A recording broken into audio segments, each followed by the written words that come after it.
Circumcision म्हणजे सुनता ही कधी आणि कशी केली जाते हे आपण बघूया.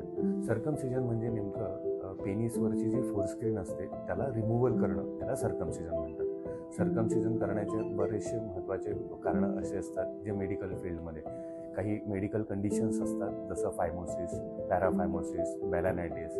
या फायमोसिस म्हणजे पेनिसवरची जी स्किन असते ती खाली येत नाही किंवा ती खाली येताना खूप जास्त प्रमाणात तिला स्ट्रेच करावं लागतं, त्यामुळे सुद्धा आपल्याला सर्कमसिजन ही प्रोसिजर करावी लागते.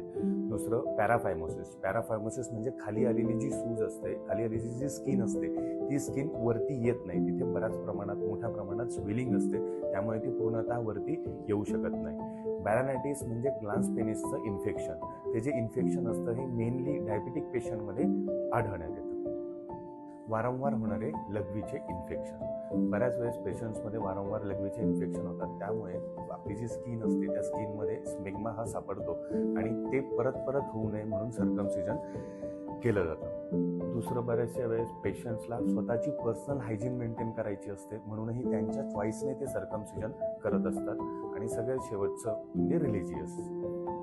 सर्कमसिजन करायच्या पद्धती म्हणजे सर्जिकल प्रोसिजर्स त्या बऱ्याच प्रकारच्या आहेत, जसं की ट्रॅडिशनल सर्जरी जी पूर्वापार करत आलेले आहेत, एलिज क्लॅम्प आणि आता नवीन लेटेस्ट स्टेपलर सर्कमसिजन.